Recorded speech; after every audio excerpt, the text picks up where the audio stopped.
Hello and welcome to Teamwork, Facilitating Group Dynamics and Encouraging Student Collaboration. This is the 11th Annual HILT Conference brought to you by the Harvard Initiative for Learning and Teaching and the Office of the Vice Provost for Advances in Learning. I'd like to invite the Vice Provost for Advances in Learning, Parath Anand, to kick things off for us today. Parath, the virtual floor is yours. Thank you, Melissa. Good morning, everyone. Welcome to the 11th Annual HILT Conference. Alone, we can do so little. Together, we can do so much. That was Helen Keller's famous quote, which in many ways describes the theme of today's conference. It's a topic near and dear to me. A few years ago, I began to see for myself the trap we fall into when believing that it's just content or knowledge that's the key asset that underpins all that we do, rather than recognizing the real reason, the connections between ourselves that are what makes our classrooms inspire, the knowledge come to life, and our universities shine. And now that we've returned to our familiar in-person environments, we've also come to further appreciate how deeply important are these relationships, collaboration, community, and teamwork that take place in our classrooms. Today's conference focuses on these themes: teams, collaboration, and the interpersonal dynamics that not only make up, but often define our classrooms. When you ask a Harvard graduate what they learned during their time here, they'll cite many things. When you ask them who they learned the most from during their time here, there's a common influence cited in every single one of their answers: their classmates. And yet things don't always go well. Collaborative work can be hard. Teams can often unravel. Views might be opposed, even charged. Indeed, one lesson that's important to keep in mind right at the outset is that team formation by itself doesn't guarantee teamwork. So how does one measure team success? How can one help our students maximize their success through team experiences? How can one provide feedback to others in difficult circumstances? How can one engage with others with different views? How can one facilitate those with different views? How can one create the conditions for safety in the classroom? These are some of the topics that our fabulous plenary panel and the many great breakout groups today are going to tackle. I hope you enjoy these sessions, you learn from them, you contribute to them. Just want to thank you all for attending. I want to thank the remarkable group of colleagues from across Harvard who will share their experiences around these topics today. We also have a remarkable group of staff who have helped put together today's conference, and I just want to acknowledge them. Melissa Tarr, Cassie McGrath, Dustin Tingley, my VPAL colleagues, and many others who helped organize the breakout sessions: Eleanor Finnegan, Lee LaFleur, Karina Lynn Murphy, Allison Pingree, AJ Bleckner, Robert Hausman, Zara Ahmed, and Kerry Foley. And finally, I want to thank Rita and Gus Hauser, whose generosity triggered the creation of HILT more than a decade ago, and whose partnership and support we continue to benefit from. So without further ado, let me turn over to Harvard's president, Larry Bacow, who opens the HILT conference for one more time. Larry's remarks will be followed by Provost Alan Garber, who directly oversees our work of VPAL. I just want to say they have both been remarkable supporters of all that we do in teaching and learning across Harvard, and particularly during the last couple of years. For that, we're all grateful, and I'm personally so. Larry? Thank you, Parath. Good morning, everyone, and welcome to our 11th Annual HILT Conference. I was actually new to my role in the corporation when this initiative launched in October of 2011, and I can still recall the excitement and hope it generated, not only here at Harvard, but also across the entire higher education landscape. What more could we learn about learning? What more could we learn about teaching? How could our insights change some of the most fundamental interactions happening across this university? Year after year, those questions have been answered by focusing attention on different aspects of our work to educate, our work to inspire and empower. This year's topic, teamwork, is near and dear to me. Nobody gets anything done of consequence alone. The earlier that we instill that idea, the earlier that we give license, the better off learners across the university will be. Collaboration in all of its many forms actually compounds excellence. Nowhere was this more apparent, I think, than when we entered the pandemic. At a moment's notice, we basically required the entire faculty and our student body to switch to online learning. At that point, we turned to HILT. We turned to our colleagues who've been working on these issues for years, and they shared their wisdom, they shared their knowledge. And as new people got online, they collaborated and shared what they were learning as well. That's what made it possible for us to flip so quickly to remote study and remote teaching. So this belief, in part, the importance of collaboration, of teamwork, of learning and teaching is, I think, what motivated Rita Hauser and our late husband, Gus, to give generously to establish this initiative. They understood that the only thing better than supporting great talent is supporting great teams. And what we've learned from leading this effort is that we have one of the best teams in higher education. Our Vice Provost for Advances in Learning, Parath Anand, and our Deputy Provost and HILT Director, Dustin Tingley, together with their colleagues, they've created communities that foster open exchanges and robust partnerships.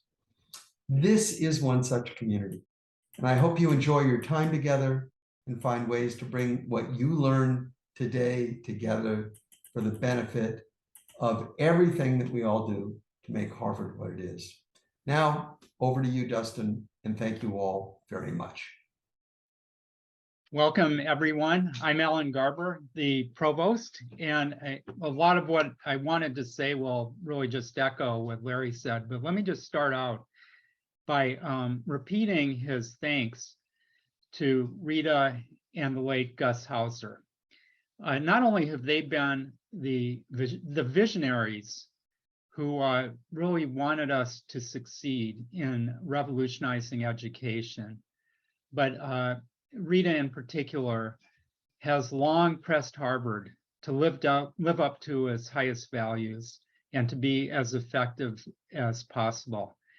And over the years, I have found that Rita is a source of not only inspiration, but wisdom as we try to navigate the varying, constantly changing educational landscape, particularly during the pandemic. None of this would have been possible without Rita and Gus. I also want to repeat Larry's praise for Parath and Dustin and for their colleagues in HILT and in VPAL more generally, who have not only been courageous in pushing all of us to do better when it comes to learning, but have actually been incredibly effective in helping coordinate across the university as we address the challenges of teaching and learning remotely, and then in the sort of multiple hybrid forms that we have today. And the entire HILT team has done an amazing job, so has the VPAL team. But I also want to say that there are many, many other people who are participating in this conference who have helped the university navigate difficult times. And I can never thank all of you enough for all you have done to help us pass through some rather difficult times so successfully. Now let me just say a few things about the topic of today's conference. We're talking about teams, and we're talking about collaboration, and we're talking about how they relate to teaching and learning. Why do we care so much about forming teams? Anybody who has been in the work world knows that very little work is done by individuals working entirely alone, and that the success in the workplace, successes of all kinds in the workplace, virtually always depend on some form of teamwork. And a complaint that we sometimes hear about recent college graduates even of post-baccalaureate or graduate programs who are not very effective at working in teams. And there's an expectation that people should come out of higher education knowing how to work on a team effectively.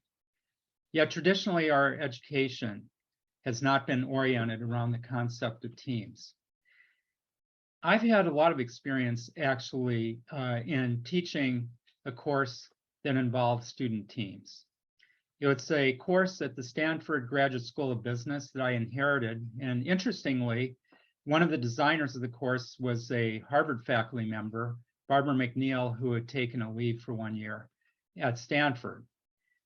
In this business school course, we had students form teams of 4. And this course consisted of not only MBA students, but students from around the university, and even some postdoctoral fellows and junior faculty. It was cross-listed in other schools in the university.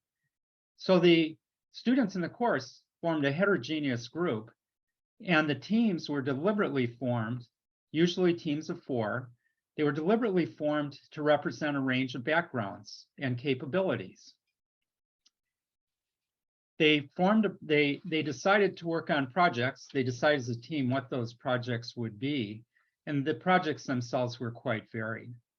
This approach turned out to be very successful overall. But as all of you who have experienced student teamwork know, things can go wrong. And I think that Parath alluded to this briefly, but things don't always work well when we form teams.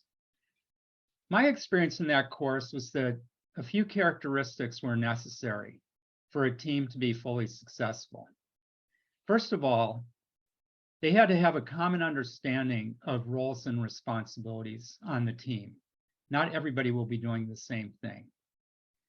Secondly, they needed to have common expectations about the goals and actually about how much work each person would do. And in the course I taught, there were actually postdoctoral fellows who had hoped to write publishable papers as a result of the project, and others who were just trying to get an exposure to the field.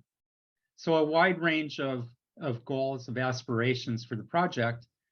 But as long as everybody understood what everybody else was going to do, that tended not to be a problem. Thirdly, there really needed to be good communication. And this may seem so obvious that it hardly merits mention. But in fact, often when something went wrong, it was the result of failed or inadequate communication about changes in direction on the project, about what each person was actually doing, regardless of what they set out to do. There's a long list of ways that communication could go wrong and have some real consequences. But finally, and most importantly, the teams had to establish an atmosphere of trust. Each member of the team had to have trust in the others, and this included the ability to have candid discussions about the project and everything that surrounded it. In order to have candid, clear criticisms, there has to be an atmosphere of trust. And in order to even effectively bring about a change in direction, there has to be trust. The panel that you are about to hear from, I am confident, will be diving very deeply into these issues.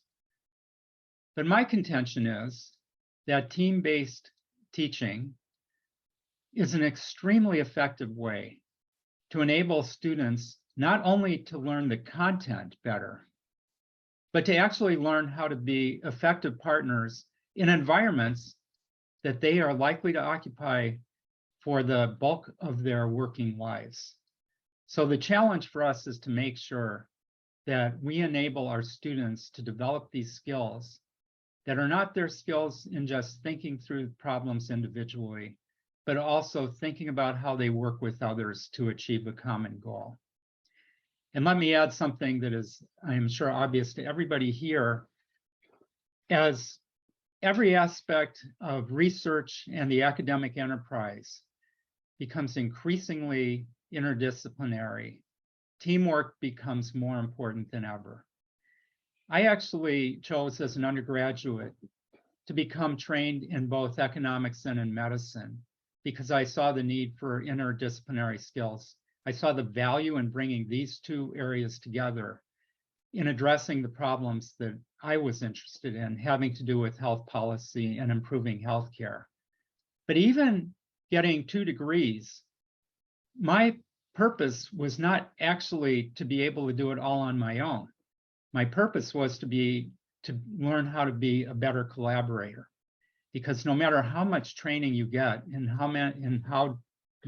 how many diverse areas you learn about, you will always be more effective if you work together with other people who are seeking the same objectives. So with multidisciplinarity, interdisciplinarity, teamwork becomes even more important. So I'm very excited to see the agenda for today's meeting. I want to thank you all again for being here. Let me just add, I particularly want to recognize Dustin, who with Missy Holbrook has chaired a committee that just released the report on climate education at Harvard. And all you have to do is take a look at that report, which I urge all of you to do, and you'll understand why teamwork is more timely than ever as a topic for discussion. Thank you all.